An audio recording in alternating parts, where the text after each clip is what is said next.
dhiiratuyyuu dachaadhaadha. Dachaa intalaadhaadhaadha. Yoo dhiiraaf intala fakkeenya mucayyoo kan keetii fi mucaa kan kee. Maaliif jennaan gara inni irraa dhaalu hin jiru abbaa ofii malee ammatti jechuudha. Gara biraa obboleessi uumamu yoo jiraate sun gara biraati. Garuu dhaaluma inni guddaan inni qabu abbaa irra dhaala.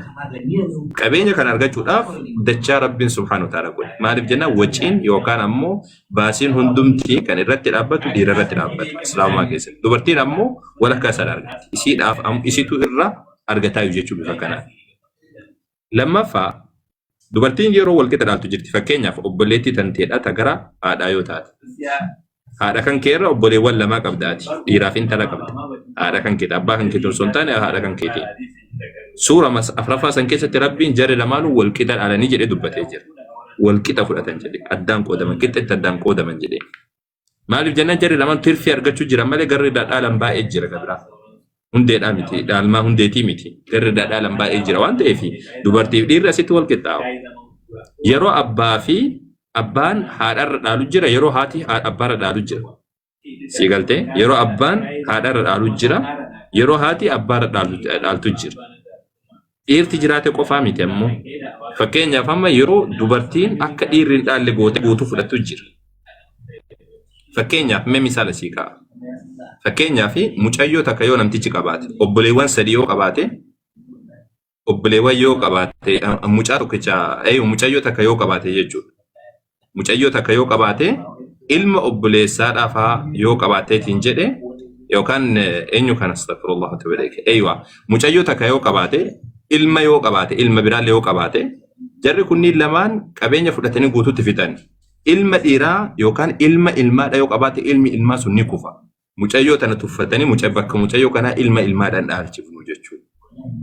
Yeroo dubartiin fakkeenyaaf obboleettii jira yoo jennu. Obboleettiin abbeeraa ofii ni ariiti. Islaamummaa keessatti abbeeraa qaba mucaa garuu namtichi du'e kun obboleettii qaba. Obboleettii fudhata qabeenya kana. Obboleettiitu fudhataa jechuudha. Si galtee erga sana ammoo abbeeraa waan hafee fudhata. Waan hafee fudhata waan achirraa argate wayiidhaa fudhatee biraa darbe. Namni biraallee yoo jiraate jechuudha. Si galtee fakkeenyaaf amma misaala sii kaa'a. Misaala sii kaa'ee akkuma siin jedhe kana bakka meeqa si godhe amma tokko ka bakka murteessaa ta'etti Rabbiin dhiira irra dhaalchise bakka namtichi sun dhaalmaa san bu'uura godhateetiin dhaalutti jechuudha. Bakka ammoo tirfii argatutti Rabbiin dubartii fi dhiirallee walqixa dhaalchise. Fahum shurakaa'u fi thulus. Harka sadeessaa keessatti hundi isaaniitu walqixa fudhatanii jedhe dhiiraaf dubartiin illee. Bakka garitti bakka intalli irra caaltu jira. Haati bakka abbaa caaltu jira. Abbaan bakka haadha caalu jira. Haadha caala fudhatu jira. Si galtee masalaa umariyyaa jaaniini sun ammoo haasawaa dheeraa qaba. Si galaa miti isaa. Waliigalatti wannan siin jechuudha. Sirriidha. Kunis jiraame ustaas. Dubartii ta'uudhaafi miti wannan siiti na eeggadhu yeroo takka qofa na eeggadhu. Dubartii ta'uudhaafi miti wanni Qur'aana keessatti dubbatan. Bakka tulaalame Qur'aana keessatti. Rabbiin bakka isaa murteessee akka isaatti ilaalee Rabbiin murteessee jechuudha. Sigaltee akkasii malee dubartiidha. Dubartii tuffatame jettee dubbachuu eessaa akka buutan hin beeku. Sammuu kamiinillee akka dubbattan hin beeku. Tanuma hayyi. Lakkeen dubartii waa'ee tuffiin kaasne ustaas eessaa akkasiin dhageessan hin beeku malee. Jedheera hin jenneen akkas. Lammitu jedhaa ture na fakkaata. Oh yaa inni siniin jedhe ammoo ustaas inni kun hin jiru siniin jechaa hin jiru. Garuu percentageidhaan akkasiin amma keessanitti malee ijoolleen abaabilii ijoolleen akaakilii akkamitti akka dhaalummaa seerri jedhani amma inni isin jettan kun amma biyya keenya keessatti nama amantaa musliimaa hordofu tokko irratti hin hojjetu. Heera biyya nuyi keessa jiraannu kana irratti hojjeta malee inni quraana irra jiru sarratti hin hojjetu jechuudha.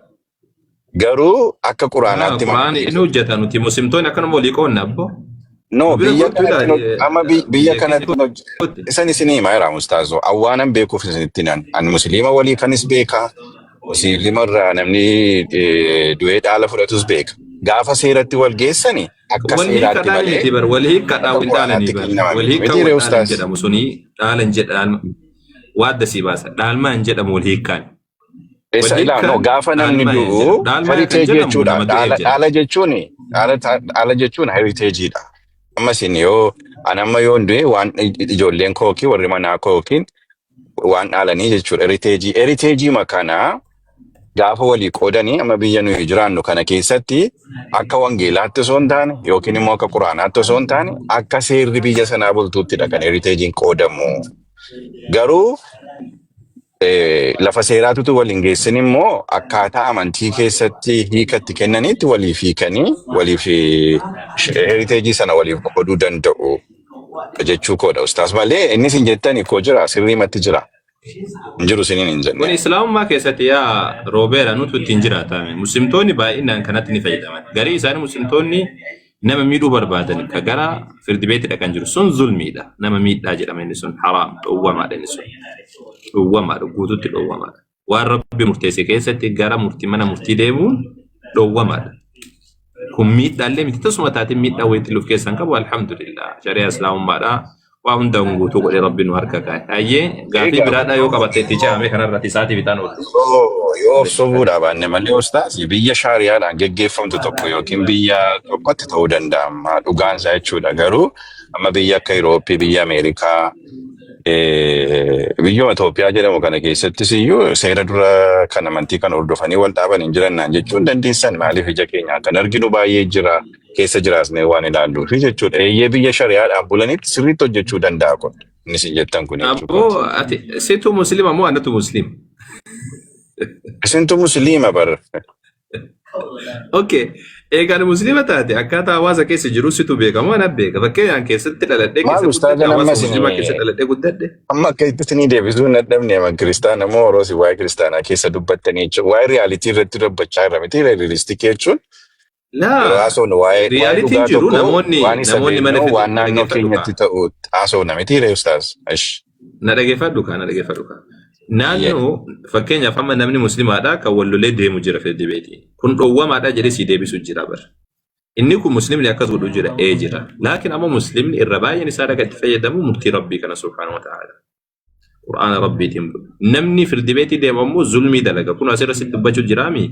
Zulmii dalaguudhaaf deema, haraama dalaguudhaaf deema, rabbiin dallansiisuudhaaf deema. Kun ammoo waan asin jechuu jiru, waan ani irratti haasa'u jiru waan murtiiti. Waan namaati miti. Durallee si dubbadhe ture.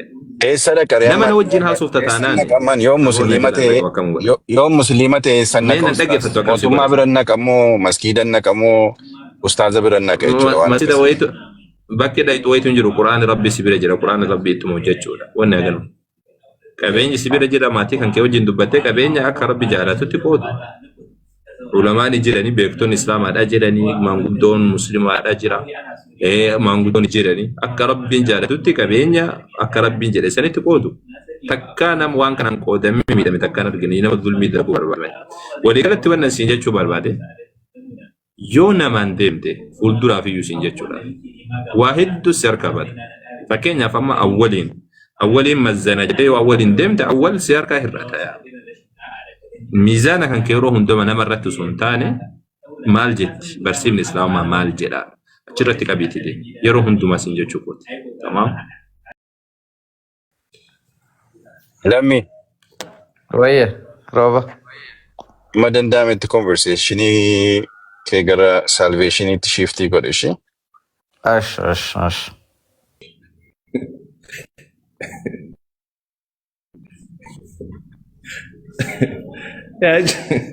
Robeera. Nama bira teesseetiin mareetta idda keeksaniidha. Waan akkana kana osoo inni dubbatee isheen akka Waa'ee badhaabee. fayyinaa amma nuni waa'ee seeraa nuni hubeettaa ustaas dhugaa dubbachuu waa'ee fayyinaati waan baruu barbaannu bakka isarratti salveeshinii irratti fokkasii godhiin jedheen malee amma waa'ee seeraa Okay. waa'ee wanni miti nuuf barumsa kan ta'u waa'ee salveeshiniiti ne waa'ee fayyinaa ta'aasaa jedhee Lakki kanuma jedhe akkaataa ustaas. waan gaariidha jechuudha. Waan gaariidha bareedaadha. Na biroo teessaniitu maal isin asumatti mari'achuu keessan dura ajaa'ibsiisa. Eessan naqaree ustaazoo gadi naa bahee waan isin mari'attan jedhaa asuma yeroore. Lafan itti geessuun dhabe ustaas. Gara soofaa jechuun kun gaarii maayyee. Ayyee tole eenyu lammi Wayya. gaafa takka si gaafadha naaf deebisa. Waan fayyinaa si gaafadha waan biraa si hin gaafadhu. Dash. Okay. Yesuus isin biratti maaliif du'e? Sababaan inni du'e maali? Bu'aan inni argamsiisoo maaliidha? Waaqayyo namoonni isaa wajjin akka jiraatanii fi seera laatee ture. Seera Itti fufu seera jira sana geeffachuu namni jiraate. seera sana namni eegee Waaqayyo biratti fudhatama ta'uu dadhabe. Fakkeenyaaf amma seerri 10 warra waannaa jedhan sana keessaa tokko yoo cabsee ituma sagalee eegee tokko yoo cabsee namni qulqullaa'uu hin dandeenye. Innaa Seera Waaqayyo dura karaa jalqaba maaliif seera gaafiin natti ta'e amma kun iyyuu asumatti gaafiin natti ta'e. Seera namni hin dandeenye maal godhuu baasee namatti kenna dura. Seerri kan kennamu namni iyyuu wagguu seera baasu seera yoo barattee jiraatte akkaataa seeratti bocanii yoo barattee jiraatte kani hojiitti oolfamuu danda'u ta'uu qabaa jedha. Namni iyyuu wagguu seera baasu. Hojiirra kan oolfamu ta'uu danda'u qabaa jedha. Seera dimokiraasii, seera maalii kan jedhamu kun guutuu hojiirra oolfamuu danda'u qaba yookaan seerri hin baafamu. Waaqayyo eega seera namni hubachuu hin dandeenye taate maal gochuu seera baasee jalqaba. Okay, kun egaa istaandardii Waaqayyooti. Amma fakkeenyaaf Waaqayyo biratti fudhatama argachuu fi namni cubbuurraa walaba ta'uu qaba. Waan nama miidhurraa fakkeenyaaf waan Waaqayyootti darbu yookiin immoo waan namatti darbulraa walaba ta'uu qaba. Kun istaandardii Waaqayyooti. Maaliif dubbii Waaqayyo maa jedhama? Maal jechuun istaandardii Waaqayyoodha? Ani Waaqayyo seera namni baachuu hin dandeenye namarra kaa'u homaa isaati du'amu. Seericha namni baachuu hin dandeenye tun ta'ini ani qulqulluu akkan ta'e isinis qulqulloota ta'aa jedha dubbii Waaqayyo. Namni tokko immoo qulqullaa'uu fi waan isa xureessu adda baasee baruutu irra jira. Isa inni nuyi seera Gaafii kiyyan galleef na fakkaata. Rakkoon kan kee guddaanii gaafii qajeelchitee akkana deebisuu hin dandeessu. Maaliif seera namni baachuu hin dandeenye maaliif baasee Waaqayyo namatti kenna? Seericha baachuu dadhabuutu hin ta'ini namni seera guutummaa guutuutti qulqullaa'u ittiin qulqullaa'u gatii dadhabeef. Waan namni ittiin qulqullaa'uu hin dandeenye maal godhuu seera baasa Waaqayyo? Okay, namni kan inni seericha raawwachuu dadhabee fi seerri Waaqayyoo cimaa gatii ta'eef tun ta'ini cubbamaa gatii ta'eef karaa Addaamiin cubbuun gatii foon namaa irratti mo'ee fi foonni cubbuun sun immoo seerri sun akka inni lafa yaade sana hin geenye. Waaqayyotti akka nun bunne kan godhe foon keenya keessa baahirii cubbamummaa jechuudha. Amala cubbuu Addaamirraa warasne abboomamuu dhiisuu. Maal jechuudha? Samaan adda Waaqayyo seeraan ittiin qulqullaa'uu hin dandeenye, seeraan ittiin buluu hin dandeenye jechuudha walii galatti. Seeraan ittiin buluu hin dandeenye yookaan seera namni ittiin buluu dandeenye maal godhu namatti kennee siin jedhe isaa gadi seera Waaqayyo kenne gadi taanaan immoo Waaqayyo biratti fudhatamaa ta'uu hin danda'u qaana. Maal jechuudha? Waaqayyo ofirratti madaalee kennamu namarratti madaalee kenna seera. Namni itti hojjetuuf kennama. Namni ittiin qulqullaa'uuf seera kennamiin. Egaa yoo qulqullaa'eyyuu istaandardiin safartuun ittiin qulqullaa'u suni safartuu Waaqayyo barbaadu ta'uu qaba malee gatii namni danda'uu fi seera xinnoo kennamu. Maaliin safara? Maaliin safara Waaqayyo? Namarratti safara moo ofirratti safaree namaaf kenna? Ani qulqulluu waanan ta'eef isinis qulqulloota ta'aa jedha dubbii Waaqayyo. Perfectioniin namaa qulqullina Waaqayyoo bira ga'uudhaaf. Namni tokko perfectii kan hin jedhamu seera eege kan hin jedhamu akkuma Waaqayyo mudaa malee ta'e namichi sunis mudaa malee ta'uutu irra jira isa jedhudha. Kun seera kana guutuu danda'anii jechuun namni guutuu hin danda'a jechuun seera. Ayyuwaa. Egaa namni guutuu danda'e Yesuus maal godhuu du'ee maal fayyada? Guutuu hin dandeenye namni guutuu hin dandeenye eenyuyyuu guutuu hin dandeenye. Amma naan jedhee ture amma ammoo guutuu hin dandeenye naan jedhasa. Namni dhagaa miti ammuwaatti. Eeyyoo nageenya nageenya. Isa sin jettee nageenya kana kenname jettanii see. Eeshi itti fufa. Seerri kun kan kenne kun Waaqayyo kenne kun seera namni hojiirra oolchuu danda'u moo miti jennaan eega hojiirra oolchuu danda'u naan jette. Eega namni hojiirra oolchuu danda'e maal godhu Yesuus du'e siin jedhe. Hojiirra oolchuu danda'u gaafa jedhamu namummaa foonii keessa taa'ee jedha. Cubbuuni seera sana akka inni lafa yaade sana geessisuu didee jedha. Kanaafitu namni seera sana eegee qajeela. Namni seera kana eeguu danda'u hin danda'u. Hin dandeenye. maaliif hin dandeenye waaqayyo Abrahaam seera koo eegee jira jedhaami. Achi asillee Museen illee seera waaqayyo eegee jiraami. Abrahaam faa mataan isaayyuu koo lafatti dogoggoran qabu, lafatti seera cabsan qabu. Isaaniyyuu koo waaqayyoon Eessa amananii seera cabsee qajeelummaatti lakkaa. Waaqni keessanuu seera eegee jira jedha. Xayyib amma mee gabaabsinaa himtaati. Abrahaam Namni seera seera eeguu cabseera. danda'u jiramu hin jiru. Seera namni Danda'u hin danda'u walii eegee qulqullaa'uu hin dandeenye eenyuyyuu. Seera namni eeguu danda'u tokkolleen hin jiru jechuudha. Seera namni eegutu hin ta'in seera sanaanii perfekshinii lafa waaqayyo qulqullina waaqayyo barbaadu sana bira namni ga'uu hin dandeenyu. Akkasiin hin jedhe. Seera waaqayyo Akka guutuun wangeelaa hin taasifama danda'amu malee jechuudha. akkas hin jettanitti Akkanaami. Maayettan. Seera waaqayyo namni hojjechuu hin danda'u guutuu hin danda'u jechuudhaami. Raawwachuu hin danda'u. Akkas jechuutu hin ta'in qulqullina waaqayyo biratti. Bakkeewwan teessoo tashkarkaariin harka taate mee nama biraatti dabarse ayyee. Ingaa si wajjin. Maali mata duree ariifii fiddanii naasoo. Ingaa waan ati haasoftu waan biraati sa'aatiin irraa fixuu jirta biraatti. Maalis. Mee ijoollee kana daba haftee kana afaa Kiristoos kan jedhu kana afaa dabarsimee xiqqoosi. Ani gaafiin gaafadhe kan biraa gaafii ati irraa deebistu waan biraati malee. Ntaashe mee dubbaddaas. Mee jara wajjin haasaa nama haarawaa kana. Kuli jadiid illaddaa jedhan xiqqoosi. Haftee yookaan ammoo Kiristoos kan jedhu kun dubbadhu yookaan haadha ibadhu. Daayikaa beesama. Maal jettee? Dhiiga isaanitti baafisama. Kuli jadiid illaddaa jechuun wanni haaromti hundinuu xiqqoosiidha ni mi'aa jechuudha waan biraati miti. Ahaa ish ani ma waynaan jettanis. La. Ayyee haftee jirtaa? Akkam nagartu ustaz. Fayyaadha akkam jirta ati nagumaami? Jirra. Ayyee ati deebisuu dandeessa gaaffiin si gaafadhe gaafii gaafadhe san? No, ani gaafii sin gaafatu kan ta'e gaafii sin. Okay gaafadhu ayyee tole gaafadhu si jaala. Gaafiin kiyya baay'eedha amma amantii musliima irratti.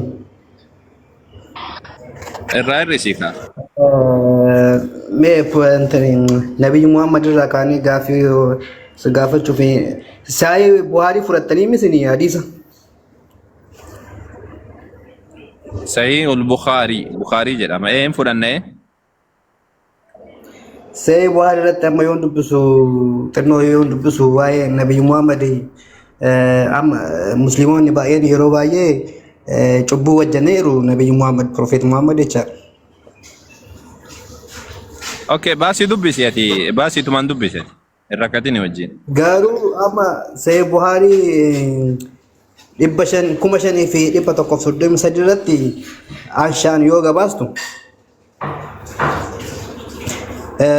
Nabiyyu Muhammad dubartii daa'ima ganaa waggaa 9 wajjin akka cidha godhatee fi akka ishee wajjin sagaagalee dubbata. Ofiiraa jira. Mee baasi daa'ima ka jedhu naa baasi mee daa'ima ka jedhu naa baasi jirra. Daa'ima miti waggaan ishee waggaa 6 yeroo ta'utti jechaadha. Waggaa siin jedhe waggaa 9 tayyib daa'ima ka jette isaan itti irraa naa baasi waggaa 9 daa'ima waggaa 9 jette.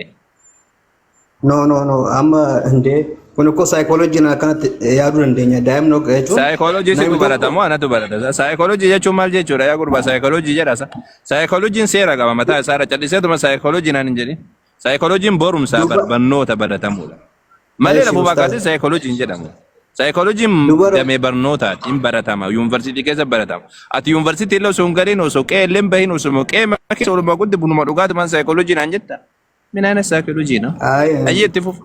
Baradheera ustaas baradheera ni maastar Okay yoo barattee jiraatte banii naa dubbisi. Eeshi akkas jedha. Ingiliffaas na dubbisu. Ingiliffumaan dubbiste.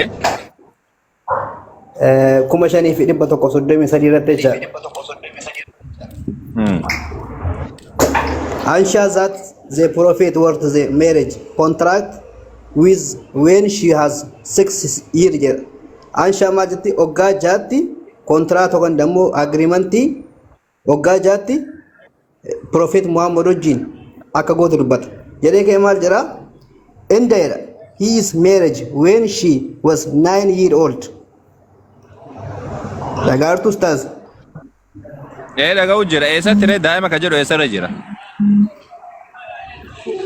She was 6 years jira cause she was 6 years jira. Oggaa jaira. Suni gaafa nikaa hidhatan suni sun rakkoodhaa miti sun nikaa hidhachuudha kan abbaarraa gaafatanii abbaan kenne jechuudha sun rakkoo miti gaaf san bira dhiisanii jiran waggaa meeqa isaan bira gahan ka isaan wannaa raawwatanii fuudha raawwata waggaa meeqatti jedhe.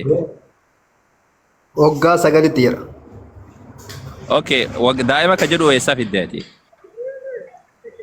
De normal namni tokko oggaa jaa gaafa ta'u nama guddaa namoo nama xinnaa. Normal natti haasa'in waan adii irra jiru qofa natti haasa'in waan adii irra jiru natti haasa'in waan biraa waan sammuu kan keetiitti deebina. Eessarra jira eessarra jira gaafa fuudhanii. Ustaaz. She was 6 years. Nagaa qabdaati. Ustaaz suni barriidhaadha agrimentii jedhaa miti agrimentii jechuun bar nikaa akka nikaa jechuudhaati fakkeenyaaf ammaati naaf kenna jettee intala takka siif kennan kuni hin jira rakkoo miti hatta oromoo keessattuu ni jira kuni ijoollee fakkeenyaaf amma daa'imummaan qabachuu intala mucaa kanaaf mucayyoo tana naaf kennaa jedhamee qabatame haga guddattu eegan kun rakkoodhaa miti ani kasiin jedhe kan wannaan fuuti raawwatame san ka fuuti raawwatame waggaa 9 jedha daa'ima ka jette san eessaa fiddee bukaarii keessa keetteeti. Tanuma. Oggaa jechuun nama oggaa jechuun oggaa meeqa namni tokko oggaa jechuun oggaa meeqa? Waggaa jaatti maal godhan jedha yaa gurbaa. Oggaa jaatti kontiraateera. Oggaa 9tti kan jedhu immoo konneektiiv. Waggaa jaatti maal godhan jedha kontiraateen jedheen waggaa jaatti maal godhan jedha.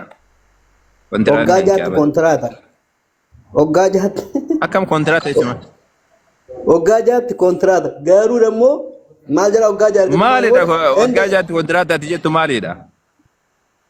Oggaa jaatti fudhata kan daa'ima oggaa jaa gondamoo dubartii oggaa jaa fudhata. Waggaa jaatti maal taatee jechuu jira. Hadiisuma dubbismee ati bukaanima dubbisi waamsan. Oggaa jaatti kontiraata uumteera Profeet Muhammad wajjin.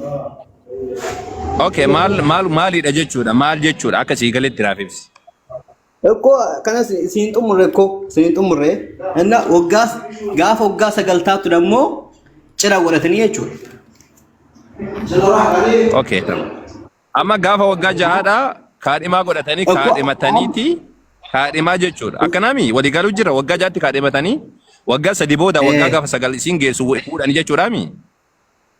Anama Profeet amma namni kun raajii guddaa ta'e akkamitti waan kan hojjete kan jedhu sammuu keessatti yaa namee koomentii kennuun dura na dhageeffadhu waan Bukaariin jedhu wajjin dubbifna dura walii galla kaadhima waggaa 6tti kaadhimataniiti waggaa 9tti fuudhan jedhaami jedhi eeyyee daa'ima ka jettu sanoo eessaa fiddee itti galchite namni tokko ko daa'ima kan jedhamu akka biyya keenyatti namni waggaa 6 daa'ima jedhama baay'isoo. Waan waggaa 6 se waggaa 6 kaadhimatuudha kaadhimatuun kun Oromoo keessattuu baay'ee jira. Daa'ima waggaa 2tu kaadhimata namni. Kaadhimatu sitti haasa'utti hin jiran waan fuudhaa haasa'u waggaa 9tti. Daa'ima waggaa 2 kaadhimatu namni tokko kan kaadhimatu dubartii tokko of dandeessee biyaas. Yaa mucaa namaa yaa ilma namaa Oromoo biratti kun beekamaadha ijoollee xixiqqoon hin kaadhimamti taree fuudhalatee kaadhimamti. Ati hin beektu rakkoo jedhanii nu biratti rakkoo jedhanii beekamaadha ati hin beeku jedhati waan hin beekneef maali seenaa Oromoo beektaa miti. Kun hin kaadhimatan ijoollee waggaa 2 dhiisii waggaa 1tu jireefu dhalattee yuun kaadhimatan ijoollee. Kan waan kaadhimaati miti kasitti haasaa jiru. An kasitti haasaatii hin jiru waan fuudhaati. Fuuti waggaa 9tti raawwatame. Nabi Muhammad hin bira kasiin geesse waggaa 9tti. Waan kaadhimaati kaadhimaan rakkoo miti. Xayyee. Amma daa'ima kaati jettee eessaa fidde ati? Daa'ima jechuun maal jechuun?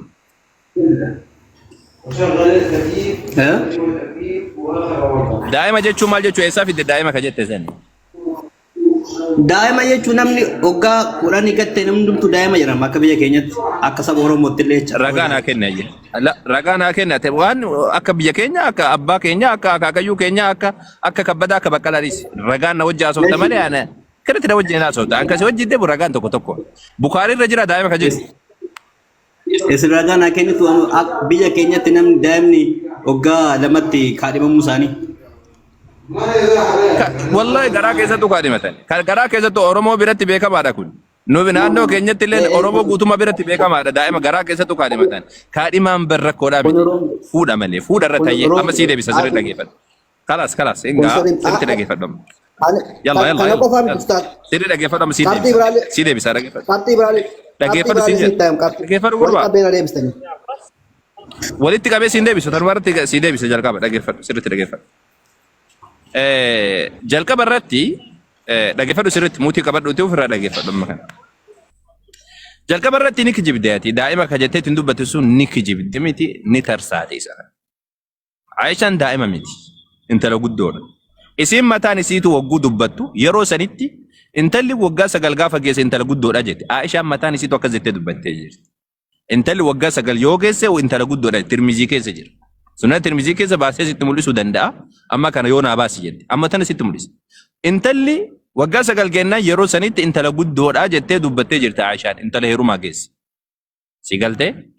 Ati eessa fidde daa'ima kan jette ani hin beeku. Daa'ima kan jedhamu umriidhaan miti kan murteeffamu. Umriidhaan osoo hin taane akka yerootiin wallaba, akka biyyaatiin wallaba, akka naannootiin wallaba. Umriin heerumaalleen akka wannaatiin wallaba, akka naannootiin wallaba, akka biyyaatiin wallaba, akka zamanaatiin wallaba. Kuni yeroo sanitti Aishaa radiyallahu ta'ala anha daa'ima miti akka jette san ni kijibdee miti ni tarsaate ni xanniste isa kan. Sababni isaa maaliin? Aishaan waggaa sagalitti dubartiin ni geessi jette. Isii qofaa miti Safiyyaan fakkeenyaaf Yahudaadha. Abbaan isii Yahudaadha. Waggaa 10tti isii heerumsiise. Abi Xaalib nama mushrikaati nama islaamummaan qabatiin ijoollee intala waggaa 9-10 naannoo sanii fuudhe. Kuni beekamaadha yeroo sanitti. Al-Imam Shaafi'i rahimahullahu ta'ala achi yoo gudubbatan dubartii waggaa 21-22tti akkawoo namaaf taate daa'ima wayitiif taate argee jiraa jira. Yeroo sanitti intalli geesse. Aishaan wagguu dubbattu maal jetti? Aishaan Nabi Muhammad alayhi sallam dhaabbatanii jetti gaafa Habashaan dhufte Madiinaa jechuudha. Nabi Muhammad dhaabbataniiti ani duubaan dhaabbadhee areeda kiyya kana lafee areedaa kiyya kana fuudhee Muhammad alayhi sallam yookaan qaamni Nabi Muhammad jechuun dheerinni Nabi Muhammadii fi dheerinni Aishaadha radiyallahu ta'ala anha walitti qixxaata. Nabi Muhammad nama gabaabaadhaa miti nama dheeraadha. Aishaan ani lafee areeda kiyya asirra kaa'eetiin achi ilaalaa ture jetti mataa Nabi Muhammaditti hirkisee. Mataa kiyya mataa Nabi Muhammaditti hirkisee. Intala gana geessu kanaan ati daa'ima jettaasa. Maal nagaa maal fayyaan hin jirtu sa? Waan hadiisa dubbise. Bukhaarii dubbise erga jette maaf hin dubbisin isa kana Bukhaarii keessa jira inni kun. Aishaan dubbattee jirti. Hojjaan isii hagam akka ta'e dubbattee jirti. Zamana san keessa dubartiin hagamitti akka geessu dubbattee jirti. Ati san dhiisite achi asiyyuu abaabayyuun kiyyaa fi akaakayyuun kiyya qixatti hin fuune. Arra nuti intala waggaa 18 olii fuudhu jirra. Akaakayyuu kiyyatti intala waggaa 18 osoo amma abbaa akaakayyuun kiyya du'ee jira durtu du'e osoo akaakayyuu kiyyatti intala waggaa 18 fuudhu jedhanii ni abadan hin fuudhu. Dullatti maal irraa godha jedhe. Abaabayyuun ammoo intala waggaa 16 fidan hin fuudhu ta'a. Dullatti maal irraa godha jedhe. Si galtee maaliif jennaan dubartiin abaabayyuun keenya akaakayyuun keenya dubartii waggaa 18 fuudhaan turre waggaa 13 waggaa 12 achi gaditti faa fuudhaatiin ture. Si galtee akka aadaatiin wallaba akka yerootiin wallaba. Arra kana waggaa 18 faranjiin si murteessite naa murteessite jettee maa utaaltasa? Maryamillee haa taatu namoonni biraalleen umrii xiqqaadhaan heerumaa turan kun beekama. Hatta zamana kana keessatti dubartiin dhiigni aadaa yeroo kam irraa bahaa jedhii gaafadhu. Waggaa 8 irraa jalqaba. Waggaa 8 irraa jalqaba dhiigni aadaa kan irraa bahu dubartii jechuudha. Tole heerumaaf yoom geessidha? Heerumaaf kan geessu islaamummaa keessatti nuti umriidhaan hin murteessinu. Dandeettii isiitiin murteessina nuti. Islaamummaa keessatti umriidhaan miti kan murtaa'u. Umriin waan gadi dhaabbataadhaa miti. Umriin Afrikaa fi Awurooppatti wallaba. Awurooppaa fi biyya Arabaatti wallaba. Biyya Eeshiyaa fi biyya Eeshiyaa bahaatii fi Eeshiyaa jiddugaleessatti wallaba. Waliin galu umrii walii galuu hin danda'u abadan. Afrikaa keessatti Afrikaan dhihaatii fi Afrikaan bahaadhaa wallaba. Umriidhaan murteessuu hin dandeessu. Haganatti heerumtu haganatti hafuutu jettee. Kan murteeffamu dandeettii isiitiin. Islaamummaa keessatti dubartiin dandeenyaan abbaa warraa wajjin jiraachuu dandeenyaan sirriidha heerumuu qabdii jennaan. Heerumuu dandeessii jennaan. Abbaa warraa wajjin dandeenyaan isaa wajjin ciisuu dandeenyaan rakkoo miti islaamummaa keessatti. Waggaa 20 yoo taate yoo ciisuu dandeenya abbaa warraa wajjin jiraachuu dandeenya immoo heerumuun dhowwamaadha. Abbaa warraa intala sanii dhiyaachuun dhowwamaadha. Waggaa 9 taatee waggaa 10 taatee waggaa 12 waggaa 15 taatee yoo abbaa warraa wajjin ciisuu dandeesse rakkoo miti. Si galtee akka kanatti murteessina nuti. Tokko isa kana. Kan biraadha ammoo ani kiristaanonni kuni kan Aishaa irra dubbachuu eegalan jaarraa 17ffaadha. Kiristaanni addunyaa irra jiru. Warri seenaa barreesse guutuun isaa jaarraa Eewa jaarraa kudha torbaffaa miti. Jaarraa kudha saddeettaffaadhaan dura kiristaanni addunyaarra jiru seenaa warri barreessu tokko isaa waan Nabii Muhammad takkaa qeeqanii hin beekan.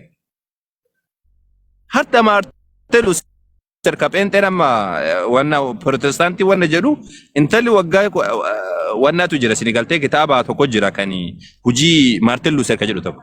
Waggaa torbatti intalli heerumuu geessee jirtii jedha. Waggaa torba takka 2 3 4 5 6 7 heerumuu dandeessii jedha. Okay. Addunyaa kanarratti nama seenaa barreessu, nama kiristaanaa haa ta'u, Yahudaa haa ta'u, munaafiqaa haa ta'u, abbaa barbaade haa ta'u. Namni Nabi Muhammadin takkaa qeeqee hin jiru jaarraa 18ffaadhaan dura.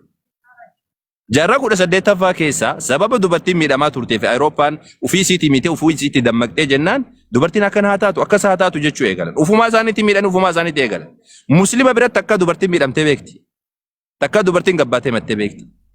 Mee fakkeenyaaf amma Itoophiyaa keessa ilaala. Bakki ijoolleen daa'imummaadhaan itti gudeedamtu naannoo kami? Naannoo Musliimii irra jiraatu moo naannoo kiristaanaati?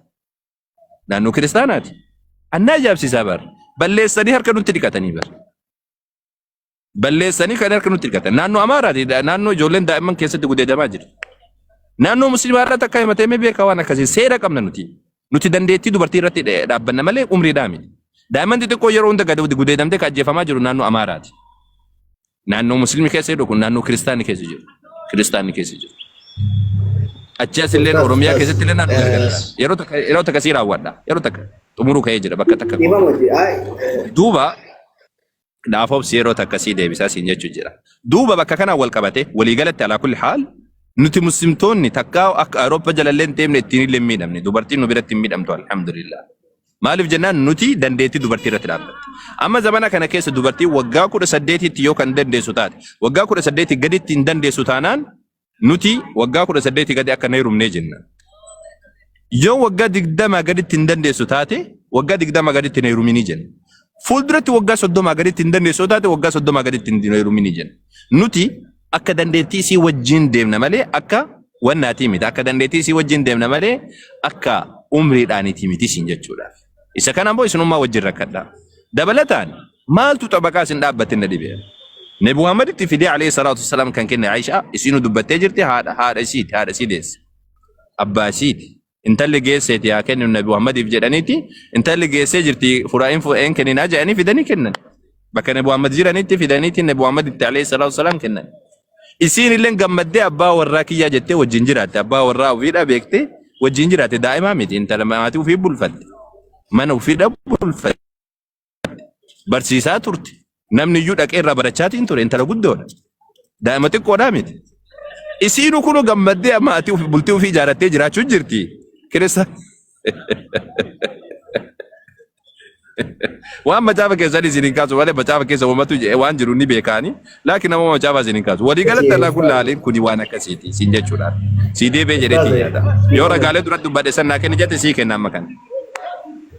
Eshi amma isin waggaa sagalitti dubartii fuudhuun normaalidha jechuudha inni eeyyamama jechuudha.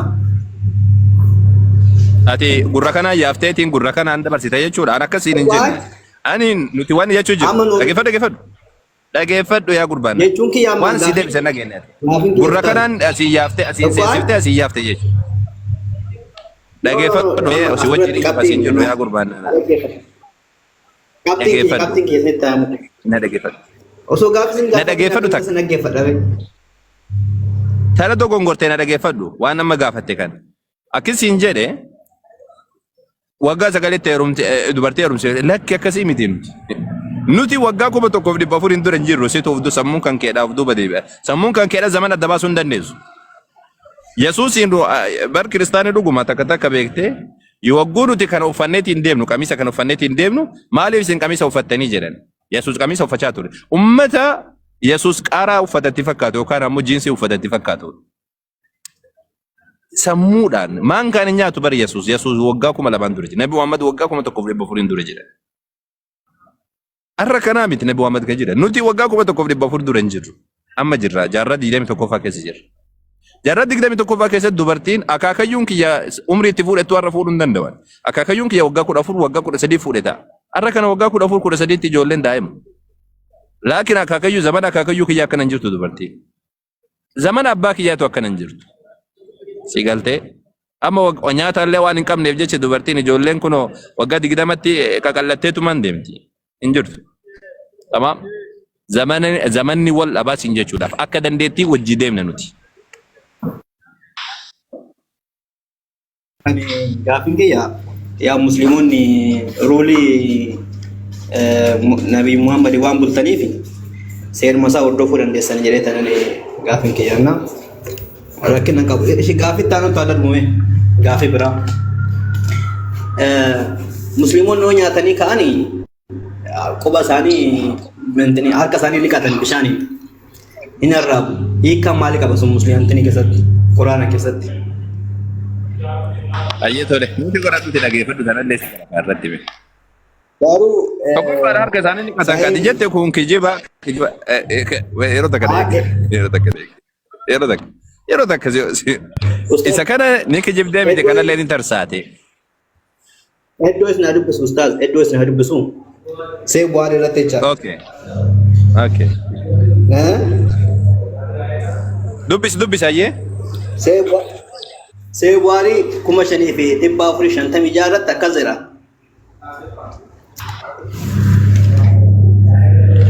Dhagaartu. Dubbisi. Ibn Abbas akka gabaasatti nabiyya akka jedhetti yoo nyaatanii kaatan hin dhiqatinaa jira. Maybe eebbi quba sana kan dammoo Laki afaan Oromootiin ati hin dubbatin. Dubbisi tinaazileetii miti. Ingiliffaan dubbisi. Ingiliffaan dubbisu qooshi. Akkas jira. The prophet said here, when you eat, do not whip your hands till you have like to eat or had it is licked by somebody else here. And both are brought to the Mokazera. Dubbisi hiiki waan kana hiiki ijoolleen akka hubattuufi. A cock was Snifanika. It was narrative the Abin Abbas Akagabasetira said the messages of the Allah Ergama Rabbi, when one of you eat some food, eat him not with his hand wittingly he has licked it or it is jera. Ergama Rabbi Majra, Ak Ergama Rabbi Gabasetira is in case of Tokonyata Nyate Ergatumure Bode Hamma Rabut Yokinamu Hamma Nibra Hanga Rabuti Harkesa inatatin okanamu nikatin jera. Bakka kana maal jechuudha. Laakiin nikatin hin jedhuuti inataayini jedha waan bira falayam sayadahu hatta yal'aqa oo yul'ikaha jedhan hayyato de si dubbadhame. Amma ati akka kijibde nikatin jette duratti. Amma si ka dubbate amma akka tarsaate argite ni tarsaate qajeelchuma tarsaate. Sababni isaa maal si waan dubbataa jiru. Akkamitti siin jedhe akkamitti amma ati duratti ni sobdee wanni siin jedhe saba kana ayyee sii deebisa tokkoon tokkoffaadha wanni duratti ati dubbatte lakkiin dhiqatinaa jedha Nabi Muhammad alayhi salaatu wasalaam jette lakkiin dhiqatin jedhu Nabi Muhammad ka jedhan osoo hin dhiqatin dura takka muxadha takka ammoo namni isin bira yoo jiraate namni barbaadu yoo jiraate namni biraadha haa muxatu takka ammoo ofii keessanii muxadhaa jedha nyaata irratti hafee jechuudha. Maaliif jennaan tokko barakaadhaaf nyaanni kuni nyaatuma harka isaatiin nyaate harka biraatiin miti harkuma kana nyaate. Harka kanaan nyaate harka irratti waan hafeetiin jedhe nyaanni asirratti hafaa waan akka keessan ammoo irraa fudhadhaa jedha Nabi Rabbi Rasul mutadhaa jedha harka keessan irraa fudhadhaatee erga sanii dhiqadhaa jedha. Nyaatuma kunillee maaliif jennaan barakaadha. Barakaa jechuun eebbi nyaata kanaadha eessa akka jiru hin beekamu. Rabbiin subhaanahu wa ta'ala wagguu nyaata kana nuuf kenne nyaatni kun fayyaa keenyaaf akka ta'uuf waa hedduu akka ta'uuf Rabbiin subhaanahu wa ta'ala nuuf kenne harka kanaan nyaate namtichi bara harka kanaan nyaate daawwana dhageeffadhu Rabbii kan kee jedhe mee amasii dubbadhaa kana dhageeffadhu dhageeffadhu mee anuu hunda isaa dubbadhaa na dhageeffadhaa harka dhiqadhaa jedha harka osoo dhiqatin dura Nabi Rabbii sallallahu muxadhaa jedhanii dubbatan.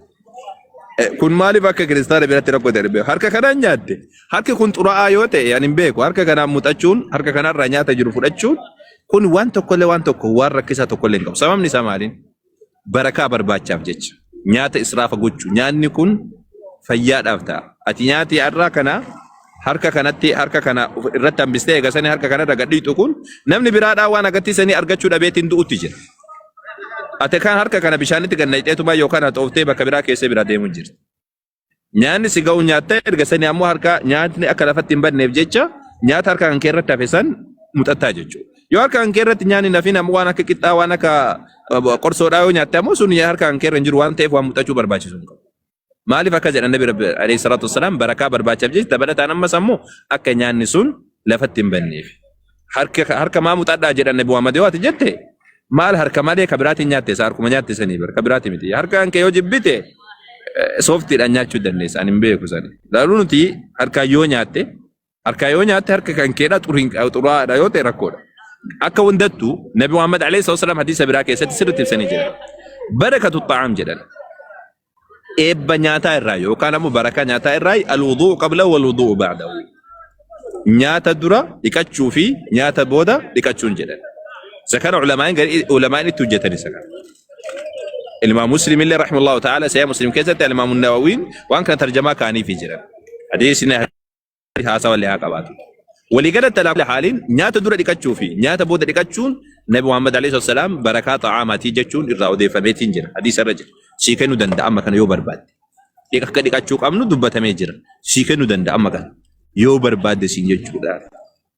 Ira kuno sii kennuu danda'a yoo baasinaan jette kuno abu biraa qaba. Sii baasuu danda'a sii galtee ira kuno amma kana sii baasuu danda'a asirra jira. Asirra jira amma kana sii baasuu danda'a hadiisichi isuma kana kun. Barakatu xaa'aam alwuduu qablahu walwuduu ba'dahu ka jedhu. نرجع سيتو مراد. أستاذ. ولقلت على كل حال نياتا بودافي نياتا بودورا اللي دكتشو وانجرو نبرد. إنه ما فعل سني دا كان نياتا وسون دكتين نياتا جدي تجرا. مالف كنا ستة كافين تين يسوس نياتا وسوار كدكتين نياتا. براتون اللي وسوار كدكتين نياتا. مالف وسوار كدكتين نياتا ني يا يسوسي يا براتو يسوس جنان. واني كديسين يجبا ولو يقال الجلال جدي دبيس يسوس. Deebi durriyyati beeki kuni durriyyee amma finfinnee kanatu akka saasaayiru waan akkasii eegabbaa uluu agalagila akka jedhu. Wanni gadi seenu rakkoon qabuuti waan ol ba'utu rakkoo qaba waan afaan isi ba'utu rakkoo qabaa jedhe Yesuus. Okay wanni gadi seenu eega rakkoon qaban Yesuus kunu osoo hin dhiqanne nyaate. Barattoonni Yesuus osoo hin dhiqanne nyaatanii. Hadiisa keessatti ammoo Nabi Muhammad dhiqadhaa jedhanii jalqabalee dhiqadhaa boodallee dhiqadhaa jedhanii garuu ammoo osoo hin dhiqatin dura muxadhaa waan harka keessan irratti hafe fudhadhaa jedhanii. Yesuus ammoo osoo hin dhiqanne nyaate inni kun maaf gaafis ittiin ta'in. Osoo hin dhiqanne nyaata. Maafi osoo hin dhiqanne nyaata jennaan wani gabbaa uluu yaagaleggilal jedhe. Deebiin isaa isa kana. Maaliif akkas jedhe? Maaf gaafii. Ani gaafii kanatti ta'e quba osoo nyaatin arraabaa tutadha kan jedhu kanaa fi eebbi iddoo jiru hin beektanii eebbi iddoo jiru hin beektan kan jedhu maal jechuudha? Osoo jechuun osoo hin tutatin osoo bishaan dhiqatanii maal rakkina qaba? Maal harka tuutachuun harkaan kee kan ittiin nyaatte tuutata harkaan kee dhiqattee jirtaate ittiin yoo irraa muxattaate rakkoon qabu kun. Yesuus osoo harkaan dhiqatiin nyaate maaliif gaafis ittiin ta'in? La. Jechicha baane malee maaliif gaafiidha kamaal kun waan kana sin gaafannan jedhin. Maaliif gaafis ittiin ta'in? Yesuus osoo harkaan dhiqanne nyaate maaliif gaafis ittiin ta'in? Gaafiidha kun.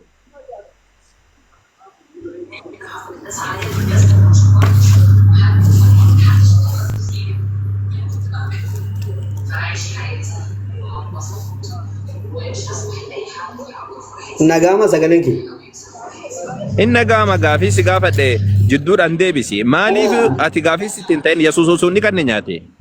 Barattoonni Yesuus osoo hin dhiqanne akkuma oolanii deemanii galanii nyaatanii. Erga sanii deebiin inni deebisellee yagabbaa uluu yaagaleggilal jedhe akka jechi kun jecha durriyyeeti beeke. Garuu Yesuus illee akkas hin jenne wanni gadi lixu hundinuu xuraa'aa miti jedhe garuu. Wanni gara gaseenu xuraa'aa miti waan ol ba'u xuraa'aadha jedhe. Amma gaafin kiyya just bakka kun seera musliimati jechuudha amma namni tokko nyaate ka'u dirqama harkaan arraabbachuu qaba harka isaarraa nyaata sana dirqamaa kun. Kuni namni nyaata harka namatti hafu taanaan wanna mutachuu qaba nyaata sana sun wannan jedhe. Siigaltee ani kasiin jedhe namni hundi isaatu harka ofiidhaa wannan jedha ani kasiin jedhe na deebisi. Gaafii kiyya na deebisaa deebi. Maaliif gaafii sitti ta'e Yesuus osoo harka dhiqatiin nyaate maaliif gaafii sitti ta'e siin jedhe. Kana jalaa xumurree achi deemnee kana jalaa xumurree achi deemnee. Maal xumurree jirra maaliif gaafii sitti ta'e waan kana qofa na deebisi.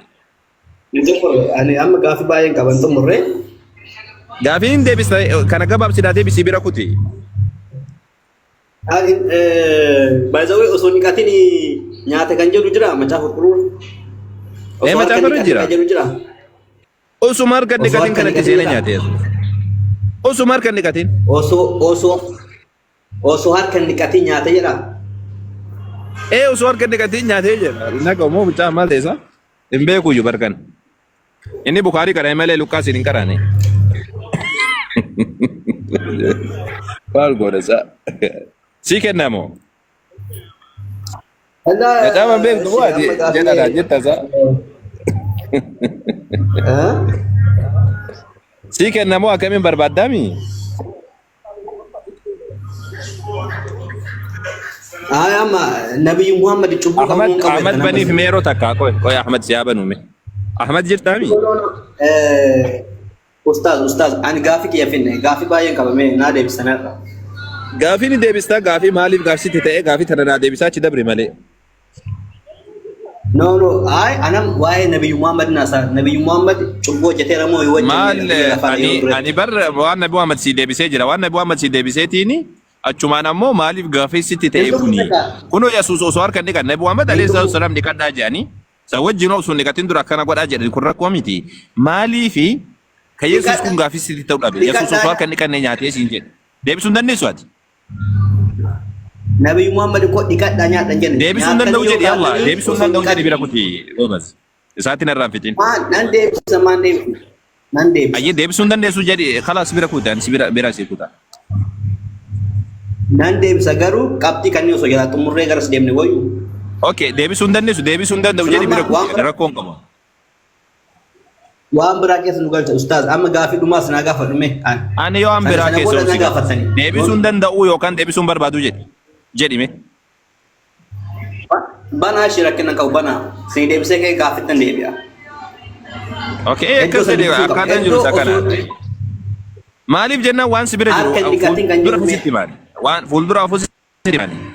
Waan macaafa kan kee keessa jiru macaafa kan keetiin sitti dhufna sababni isaa maali Yesuus fakkeenya waan macaafa kan kee keessa jiru waan ati hin beekne waan ta'eef macaafa kan kee irra sitti dhufne eegasanii osoo macaafa kan kee keessa jiru osoo maaf gaafatta jechuun kun bar normaalidha. Sigaltee akkasii Ahmad baasiif yeroo takka obsi.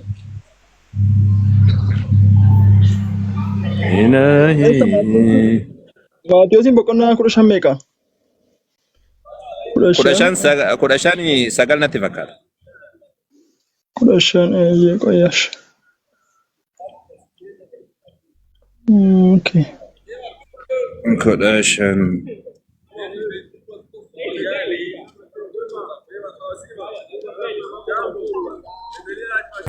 Video sana banaa akkasitti.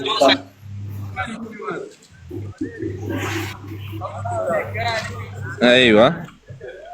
Ayyee tole. Lakkoofsuma tokko irraa kaafnee dubbifnu. Dubbisiif eeywa. Achi dura irraa dubbisiif lakkoofsa tokko misuun. Lakkoofsa tokko irraa kaafnee dubbifnaaf hime. Xiqqoo si gasiisi hin dubbisaaf eeyye.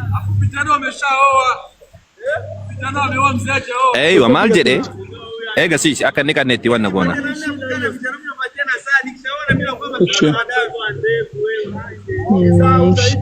Gasiisi ammas gasiisi jalqabarraa. Ayyee gasiisi xiqqoosiidha. Jalqabarra siisi jalqabarraa itti garsiise. Waa asirratti kun bakka kanarra jalqaba. Ergasii Fariisonnii fi barsiisonni seeraa Yerusaalemii gara Yesuus dhufanii jedha.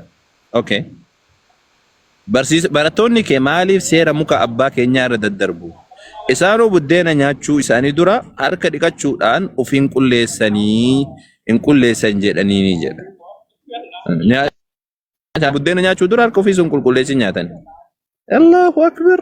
Yesuus deebisee isinoo seera muka abbaa keessaniitti jettanii maaliif abboommi Waaqayyoo irra daddarbitu?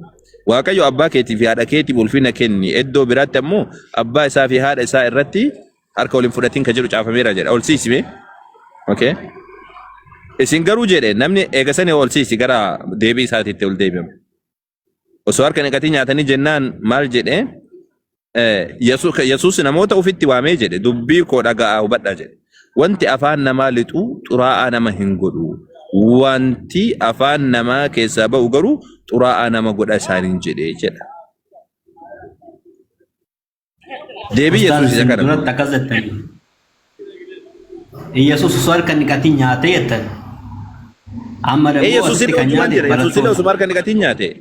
Barattoonni illee Yesuus osoo harka dhiqatiin Ni nyaatan. jira. Yesuus ammoo harka dhiqachuu rakkoo miti jedhee deebiseef. No, no, no. Yesuus wajjin nyaate kan jiru jira. Yesuus illee osoo harka Fariisota dhiqatiin tokko nyaate. Fariisonni barattoonni iddoo biraatti nyaatanii gaafa dhufanii Yesuus gaafatan. Bartoonni kee maaliif لا osoo لا harka نكجيب dhiqatiin nyaatan? كجيبة قدة كجيبة قدة لا لا لا لا لا وقف هنا وكجيبة قدة Irra deemsa. وكجيبة قدة براتوني يسدي كتاني رفان جد أصول نكتين ياتان جد أما جام Gaddeebsa. يسارة دو بيسدي كتاني رفان ياتان كجدو Aannan dubbisa gaddeebsa. دبيس وف براسي إمنيتين جد ما توس بقناش بقول شان لك وسب بني تدبيس Bilbila biraa waan hin qabneef tokko falaan dubbisa gad naa deebisaas.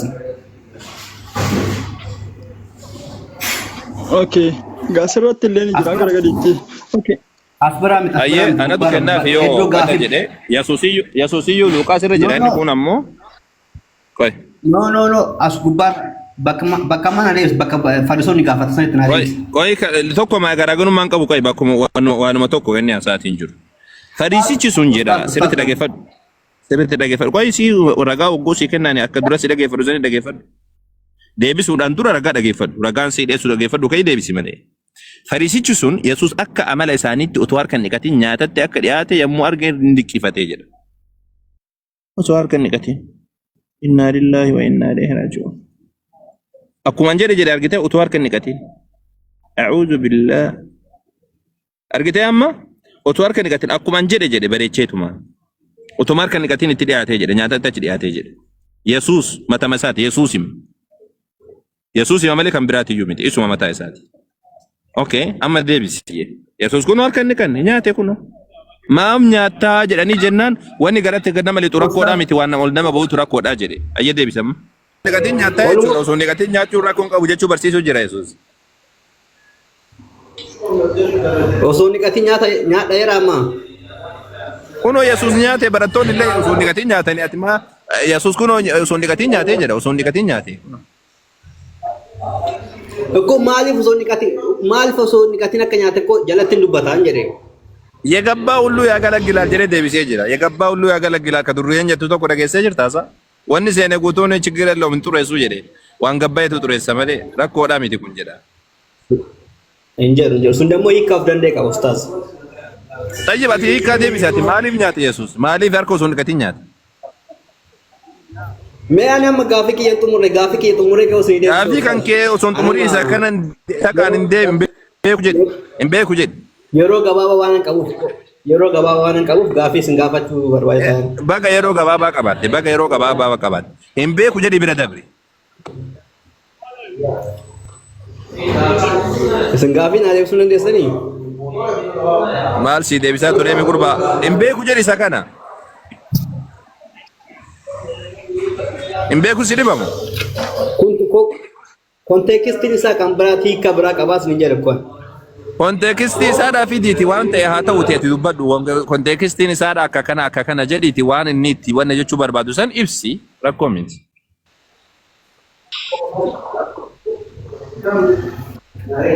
Okay.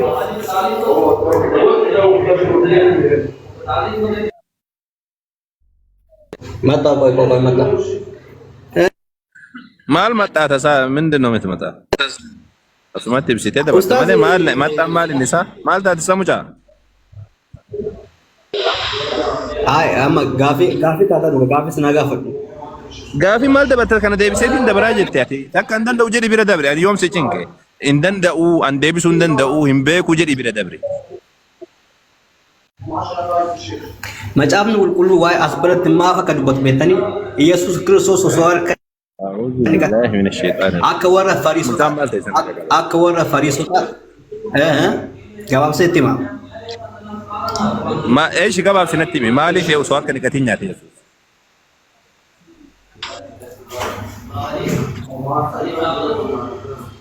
Mee olmoo sifa fixaawannaa kan.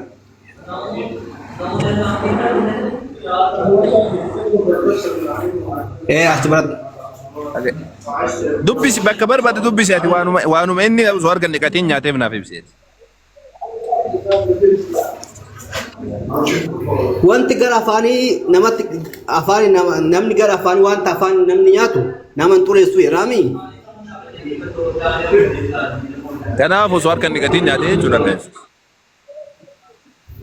Amma ko gaafin keessanii fikiyya ajaja inni baase tokko hin jiru osoo harka dhiqatiin nyaadha kan jedhu hin jiru. Garuu hojii caalaa waan bira argitaa isaa piraaksisii durre caalaa bar waan jecha irraa jechi bar hiika baay'ee qabachuu danda'a. Piraaksisiidhaan wanni argan. Yesuus kun waan hojiidhaan argamsiise lafatti osoo harka dhiqatiin nyaate Yesuus. Ruuliin ni baasan jiru. Ruuliin ni baasa jechuun kan seera ni baasa. Fakkeenyaaf Nabi Muhammad dirqama namni tokko nyaatee gaafa kee harka tuuttachuu qaba. Sayyoomsi waa kan akka jedhetti ani si himee jira san tokko tokkoon si himee jira. Waan Nabi Muhammad jedhallee si himee jira. Sayyoomsi waa kan isaa tokko tokko nuti akka waa katu kana konteekistii, benteekistii, cheenseetistii ka jedhu kana nuti yoomsi dubbanne. Atamma wanni tokko si nafne bar. Takka garaajii galchee dhufaan hun jette takka bultii lama sadii si gala jette takka ammoo orrarraasaa jette takka gadi buusaa jette waan kan keetu wallaalle. Macaafa irraati dubbadhuuti takka hin beeku jedhi bira dabri bekka hin beeku jedhi bira dabri.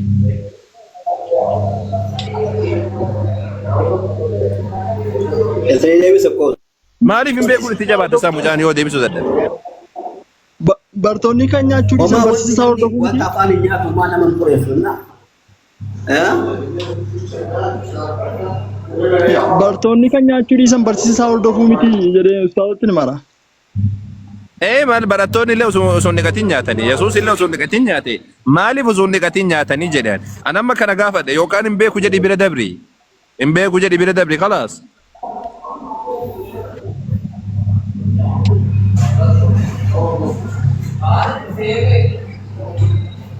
Isinitti beekuun konteekistii isaa konteekistii biraatti jedhe garuu dammoo ruuliin ni baasa deeme tokko jiru akka Nabi Muhammad ani konteekistiin dubbisiisii jedhan bakka barbaade dubbisiiti bakka barbaade dubbisiiti naaf deebisete maaliif harka dhiqu osoo dhiqatiin nyaate Yesuus bakka barbaade dubbisi deebisa ani sin dhoowwin bakka takkan dubbisin sin hin jenne naaf dubbisin sin hin jenne naaf deebisi bakka isaa eessatti maaliif osoo dhiqatiin nyaate Yesuus tanuma onni gaafinti hin danda'u jedhi deebii naaf ta'ana hin danda'a jedhi deebii naaf ta'a hin danda'u illee hin beeku illee watan jetti deebiidhaan naaf bira dabarra. Maal inni gooftaa raayuu koo osoo harka dhiqatiin illee nyaatiin danda'a. Homtuu midhaan nyaatichi sarratti miidhaan qabu.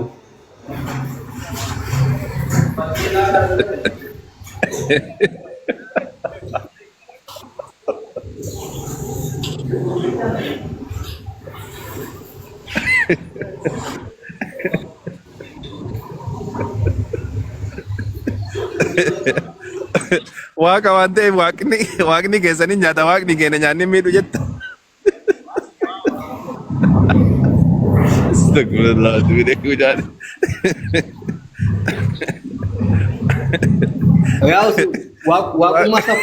Waaqummaa isaa fudhattanii meere.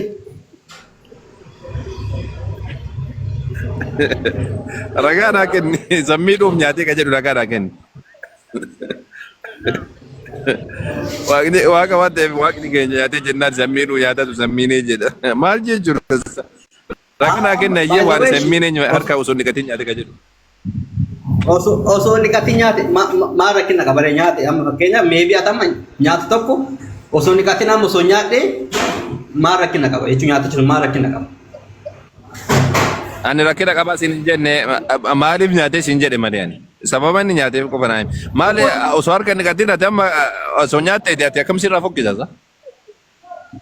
Bakka nyaata yeroo sanitti amma inni osoo harka dhiqatiin nyaate bakka maal rakkina qaba ajaja biraan baasne nyaate kadhatee nyaate maal rakkina qaba. Maal barattoonni illee nyaatanii jennaan rakkoon qabu jedhe barattoota illee irra goreeba barattoonni illee rakkoon qabu baga nyaatee jedhe baga nyaatanii jedhe Yesuus. Rakkoon qabu jedhe wanti gara afaanii namaa seenu kun akkamitti ta'e kan akkamitti ta'e osoo harka dhiqatiin akkamiin nyaata isin maaf ati amma osoo harka dhiqatiin nyaatta.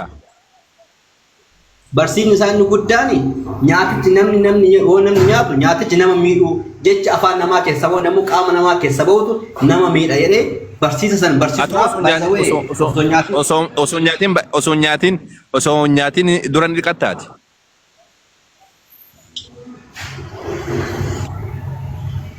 osoo Nyaata dura ni dhiqattaati. Inni illee inni dhiqatu beekaa jamaa inni dhiqatu jechuudha inni illee Yesuus waan inni dhiqanneef inni dhiqatu. Maaf dhiqatta Yesuus iyyuu hin dhiqanne. amma inni gooftaan Yesuus achi biratti barsiisa tokko isaan barsiisuu barbaade. Wanti nyaatichi gara namaa Sinni maali bisa nyaata osoo harka dhiqanne nyaateetiin si barsiisaasa. akka nama miidhee fi wanti garaa namaa keessaa afaan namaa keessaa bu'u akka nama miidhu barsiisa isaa barsiisuudhaaf maybe waan san godhe hin jedhan. Erga nama miine maaf dhiqattaa siin jedhe maaf dhiqattaatillee akkuma Yesuus harka hin dhiqanne san maaliif osoo harka hin dhiqanne hin nyaanneeti.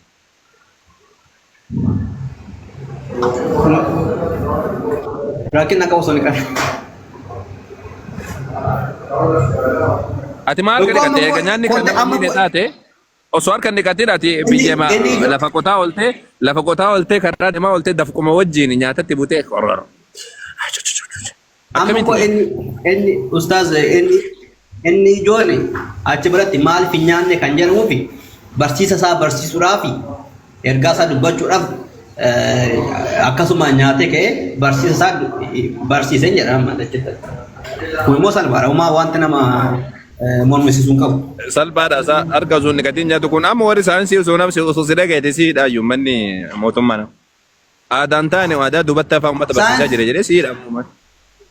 Si galtee mootummaan si hidha eeggatu jecha akkanan dubbatin. Aadaa duubatti afaan nama barsiisuudha kun akka warra seeraatti warri seeraadha sinniisu. Dubbii hamaa nama barsiisu. Osoo harka hin dhiqanne uumaa rakkoon qabuti nyaadha jettee hawaasa gorsita jechuun rakkoodha kun. Ilaala ustaz ruuli akkasii osoo baase osoo dhiqatin nyaadha kan jedhu osoo seera akkasii baasee sun amma maybe nama wal mormisiisuu danda'a. Garuu fakkeenya tokko fudhateetoo akkasitti barsiise malee seera Yesuus seera baasamoo kanarratti seera baasasa. Yesuus akkatti salaattaniyyuu isinitti hin himneeti seera harka dhiqannaa si barsiisaasa osoo harka hin dhiqanne nyaate. Salaatayyuu hin beektan isin akkatti salaataniyyuu isin barsiifne akkatti harka dhiqannaa isin barsiisa. Akkatti soomtaniyyuu isin hin barsiifne akkatti harka dhiqannaa isin barsiisa moo Yesuus. Moo Yesuus lama qabdan.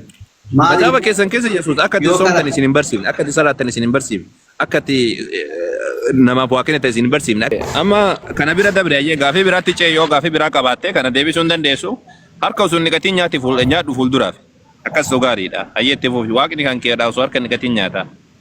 tokko 99 jira akka quraana irratti na fakkaatu. Lakki quraana irra 99 hin jiru 150 gara naannoo 150tu jira. Waalaikum salaam wa rahmatullahi wa barakatuh.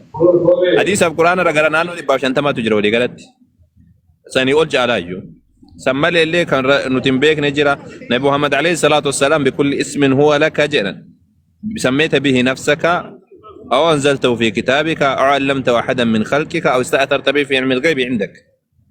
كأممني قريم بيكوجرا كوفي ربي قفتي بيكوجرا كنبرسي سجرا كتاب ساكن سبوس كسندرا بو سجرا ككتاب قرآن كسبو سجر قرآن فديس قفا كيس يو أميو قرآن قفا كيس يو ديمتي ما جاء مكان دباشن تمان نانو دباشن تمان لا تجر مكان سقلت مسقل قفا من ربي كأنك سبحانه وتعالى.